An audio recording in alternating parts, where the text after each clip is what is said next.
All right, everyone. This is Ash. Welcome back to the King's Speech. So we're gonna get caught up on some Shonen Jump stuff this weekend. I'll probably hold off on doing read-throughs until next weekend, just because it is swelteringly hot here, especially in this office.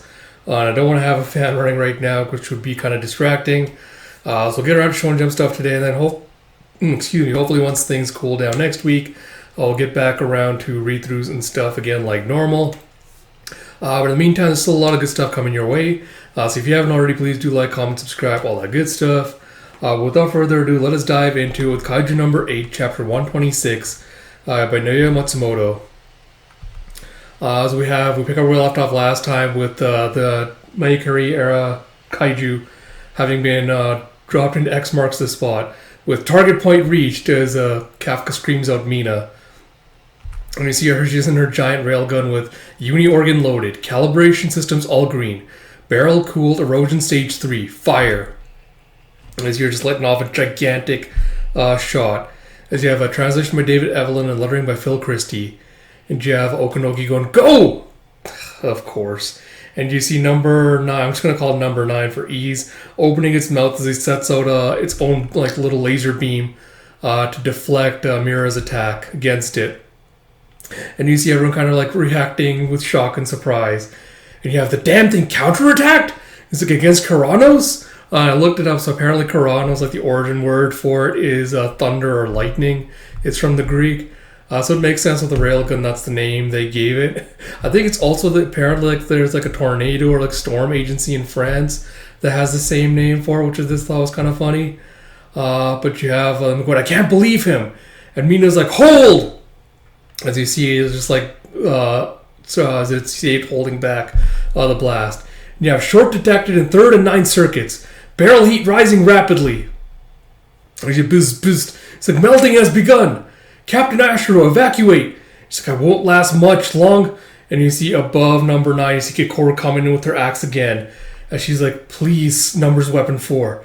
You have screen unleash combat power level. It's like, I know you're already at your limit. Just give me one more attack. And you see it's at 51.8. So just one more attack. Lend me your strength. And you see it shoots up from 51.8 to 93. As you see a ghostly apparition of her mother's arm kind of coming in. Sorry, give me a second. I'm just going to pull up the panel. You see a ghostly apparition of her mother's arm coming in to help hold and stabilize the handle. You have a defense force officer as the spear of the state and the shield of the people. But this attack... And she thinks back to her jumping at her father happily as he's laughing and holding her. He's like, I'll give to you and you alone. And this giant slam attack down where she managed to shut his mouth and turn off the beam. And you see a giant blast from the cannon just blasting through it as it goes through. Let me just pull this up on the rotation.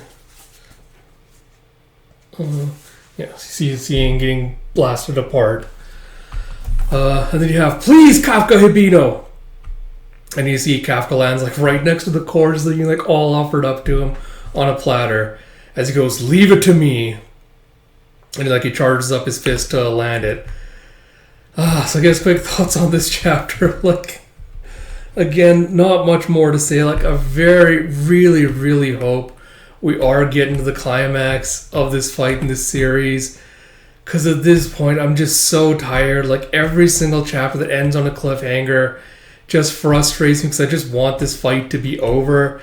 And I know it's going to drag out for at least a couple more chapters. It's going to be 2 or 3 more chapters of Kafka trying to unload into it and being oh no, I can't break the barrier, or it's regenerating, some other hiccup's gonna come up and he's gonna have to be I'm gonna have to pull into my well of power and give it my all, or everyone's gonna jump in, Reno's gonna jump in and be don't worry sir, you're not alone, I'll help you with this, as they all try to take it out together. So at this point I've just lost any and all investment I've had in this fight. I just want to see it over. I don't really care about it anymore, so let's see what happens. And like, I don't know, this is like the 4th or 5th time we've seen Kikoru being like, Daddy, I'm doing this for you, Daddy. Daddy, look at me, I'm doing this for you. And just like, all right, I get it already. I get what she's doing it for. I get what her motivation is. I don't need it explained to me for like the 105th time in a row. I don't need to see like where she's drawing this well of power from. I don't need to see what her inspiration is. Like, just end this fight already. Like, my God. It is so supremely frustrating reading through this week to week and just having to wait and like just minimal progress every single chapter.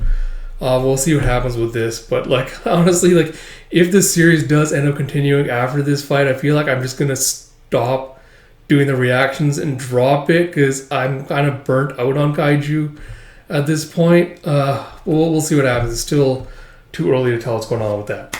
So all that said, I hope you all did enjoy this video. If you did, please do like, comment, subscribe, all that good stuff. Like I mentioned, I'll only get around to Shonen Jump stuff this weekend. I'll hopefully get back to read-throughs next weekend. So look forward to that. And until next time, this is Ash. Talk to you all later.